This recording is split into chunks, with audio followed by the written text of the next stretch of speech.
আসসালামু আলাইকুম সবাইকে, আশা করি সবাই ভালো আছেন। আমি সুমন আছি আপনাদের সঙ্গে। আজকে আমরা বৃত্ত সংক্রান্ত গুরুত্বপূর্ণ একটি ইন্টারেস্টিং বিষয় নিয়ে হাজির হয়েছি। আজকে আমরা দেখব যে তিনটি সমবৃত্ত, আপনারা দেখেন যেখানে তিনটি সমবৃত্ত, অর্থাৎ প্রত্যেকটা বৃত্তের ব্যাসার্ধ কিন্তু সমান।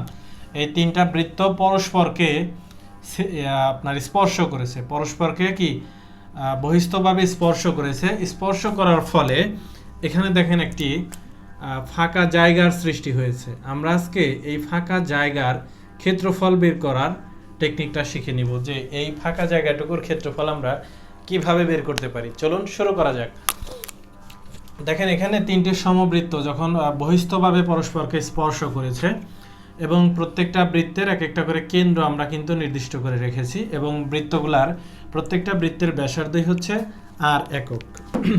প্রত্যেকটা বৃত্তের ব্যাসার্ধই আর একক। ওকে, এখন আমরা এই যে মাঝখানে যে ফাঁকা জায়গাটুকু আছে, এই জায়গাটুকুর ক্ষেত্রফল নির্ণয় করতে চাই। প্রথমে আমাদের যে কাজটি করতে হবে, এই যে তিনটা বৃত্তের যে কেন্দ্র আছে, এই কেন্দ্রগুলোকে আমাদের সংযোগ রেখা দ্বারা সংযুক্ত করতে হবে। আমরা এদেরকে যদি সংযুক্ত করি, সংযুক্ত করার ফলে দেখেন এখানে একটা ত্রিভুজ উৎপন্ন হলো। কি উৎপন্ন হলো?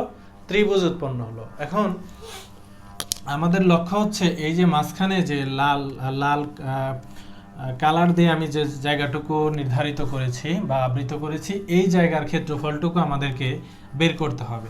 তাহলে আমরা কিভাবে এই জায়গাটুকুর ক্ষেত্রফল বের করতে পারি? আমরা শুরুতে যে একটা ত্রিভুজ তৈরি করলাম, এই ত্রিভুজটা আপনি যদি লক্ষ্য করেন, প্রথমে আমাদেরকে এই ত্রিভুজের ক্ষেত্রফলটা নির্ণয় করতে হবে। ত্রিভুজের ক্ষেত্রফলটা আমরা কিভাবে নির্ণয় করতে পারবো? আমরা কিন্তু দেখেছি যে এই বৃত্তটির ব্যাসার্ধ হচ্ছে আর একক। একইভাবে এটার ব্যাসার্ধ আর একক, এটার ব্যাসার্ধ আর একক। তাহলে এইখান থেকে এইটুকু যদি আর হয়, এখান থেকে এইটুকু আর একক হলে তাহলে এটুকু আর একক, অর্থাৎ পুরো বাহুটার দৈর্ঘ্য হচ্ছে 2 আর একক। পুরো বাহুটার দৈর্ঘ্য কি 2 আর একক।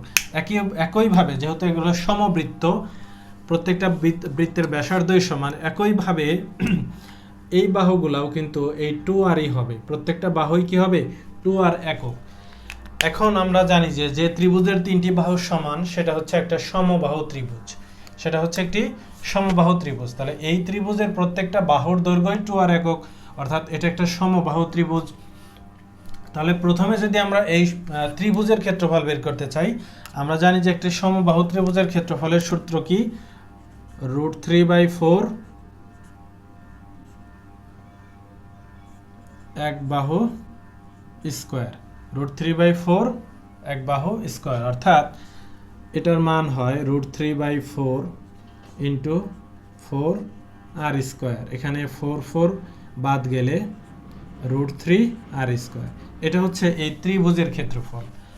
এখন এই ত্রিভুজের ক্ষেত্রফল বের করলেই কিন্তু আমাদের অঙ্কের সমাধান হয়ে গেল না। আমাদেরকে মূলত এই যে লাল কালি দ্বারা যে আবৃত করে রেখেছি, এই জায়গাটুকুর ক্ষেত্রফল বের করতে হবে। এখন এই জায়গাটুকু আসলে দেখেন, এই যে একটা ত্রিভুজ উৎপন্ন হয়েছে, এই ত্রিভুজটা আবার প্রত্যেকটা বৃত্তে এক একটা করে বৃত্তকলা উৎপন্ন করেছে, এক একটা বৃত্তকলা উৎপন্ন করেছে।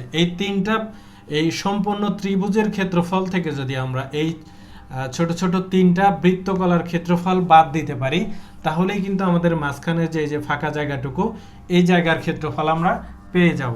তাহলে আমাদেরকে কি করতে হবে? এই ত্রিভুজটি তিনটা বৃত্তের মধ্যে যে তিনটা আলাদা আলাদা বৃত্তকলা তৈরি করেছে, এই বৃত্তকলার ক্ষেত্রফল বের করতে হবে।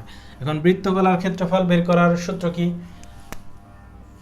বৃত্তকলার ক্ষেত্রফল বের করার পূর্বে আমাদের আরো একটা বিষয় জেনে নিতে হবে, কারণ বৃত্তকলার ক্ষেত্রফল বের করতে এখানে যে এই যে কোণ উৎপন্ন হয়েছে, এই কোণের মানগুলো আমাদের লাগবে। এই তিনটা ধরেন আমি আপাতত থিটা কোণ দ্বারা চিহ্নিত করলাম। এই যে তিনটা কোণ উৎপন্ন হয়েছে, এই তিনটা কোণের মান লাগবে। এই তিনটা কোণের মান আমরা কিভাবে বের করতে পারি? দেখেন আমরা শুরুতেই বলেছি এটি একটি সমবাহু ত্রিভুজ। আমরা জানি যে সমবাহু ত্রিভুজের প্রত্যেকটা কোণ কিন্তু কত? 60 ডিগ্রি করে হয়, অর্থাৎ 60 ডিগ্রি করে হয়, অর্থাৎ এখানে থিটার মানটা হচ্ছে 60 ডিগ্রি। এখন আমরা বৃত্তকলার ক্ষেত্রফল যদি বের করার চেষ্টা করি, আমরা জানি যে বৃত্তকলার ক্ষেত্রফল হচ্ছে এরকম, যে theta divided by 360 degree into pi r square, pi r square. এটা হচ্ছে বৃত্তকলার ক্ষেত্রফল নির্ণয়ের সূত্র। তাহলে বৃত্তকলার ক্ষেত্রফলটা আমরা বের করি। এখানে আমাদের থিটার মান কত, 60 ডিগ্রি ডিভাইডেড বাই 360 ডিগ্রি। এখানে আমাদের পাই থাকবে, পাই থাকলো, এবং আরও থাকবে সেটা। এখানে আর যেহেতু ব্যাসার্ধের মানটা আমাদের কি জানা নেই, তাহলে এটাতে এটাকে কাটলে আমরা কি পাচ্ছি, পাই আর স্কোয়ার ডিভাইডেড বাই, এখানে হচ্ছে 6 থাকে, পাই আর স্কোয়ার বাই 6। তাহলে এখানে আমরা বৃত্তকলার ক্ষেত্রফল পেলাম পাই আর স্কোয়ার ডিভাইডেড বাই 6। কিন্তু এখানে আমাদের কি বৃত্তকলা একটি আছে না, আমরা দেখতে পাচ্ছি যে 3টি বৃত্তের মধ্যে 3টি বৃত্তকলা তৈরি হয়েছে। অর্থাৎ তাহলে 3টি বৃত্তকলার ক্ষেত্রফল কত হবে, এখানে একটি বৃত্তকলার ক্ষেত্রফল যদি পাই আর স্কোয়ার বাই 6 হয়, তাহলে 3টি বৃত্তকলার ক্ষেত্রফল হবে 3 into pi r square divided by 6। এখানে 3 দিয়ে 6কে কাটলে তাহলে pi r square divided by 2। অর্থাৎ আমরা পেলাম দুইটি অংশ পেলাম। আমরা প্রথমত পেয়েছি ত্রিভুজের ক্ষেত্রফল, ত্রিভুজের ক্ষেত্রফল হচ্ছে এটা, আর আমরা সবশেষে পেলাম হচ্ছে 3টি বৃত্তকলার ক্ষেত্রফল এটা। অর্থাৎ এই পুরো ত্রিভুজ থেকে যদি আমরা এই বৃত্তকলাগুলো বাদ দিতে পারি, তাহলে কিন্তু আমরা এই যে মাঝখানের যে অংশ আছে এই কাঙ্ক্ষিত অংশটির ক্ষেত্রফল আমরা পেয়ে যাব। অর্থাৎ এই পুরো ত্রিভুজের ক্ষেত্রফল থেকে এই অংশটা আমাদেরকে কি করতে হবে, বাদ দিতে হবে। তাহলে আমরা যদি এই অংশটাকে বিয়োগ করি, বিয়োগ করলে যে মান পাবো সেটাই হবে আমাদের কি এই নির্দিষ্ট অংশের ক্ষেত্রফল। তাহলে ওই অংশটির ক্ষেত্রফল হবে √3 আর স্কোয়ার মাইনাস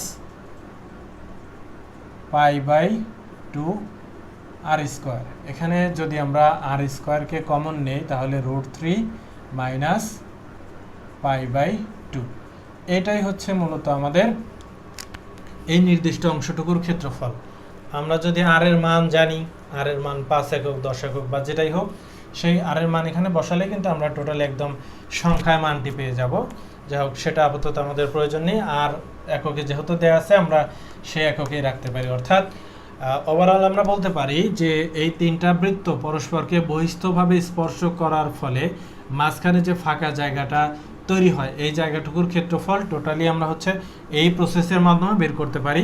প্রথমে হচ্ছে আমরা এই ত্রিভুজের কেন্দ্রগুলোকে সংযুক্ত করে একটা বৃত্তের কেন্দ্রগুলোকে সংযুক্ত করে একটা ত্রিভুজ গঠন করব, দেন হচ্ছে ত্রিভুজের ক্ষেত্রফল বের করব, এবং এখানে যে 3টে আলাদা আলাদা বৃত্তকলা তৈরি হয় এই বৃত্তকলার ক্ষেত্রফল বের করে ত্রিভুজের ক্ষেত্রফল থেকে বৃত্তকলার ক্ষেত্রফল মাইনাস করলে কিন্তু আমরা এই ফাঁকা জায়গাটুকুর ক্ষেত্রফল পেয়ে যাব। তো এই ছিল আজকে আমাদের বৃত্ত সংক্রান্ত এই সমস্যার সমাধান। দেখা হচ্ছে পরবর্তী ক্লাসে এরকম মজার অন্য কোনো বিষয় নিয়ে। সে পর্যন্ত সবাই ভালো থাকবেন। আল্লাহ হাফেজ।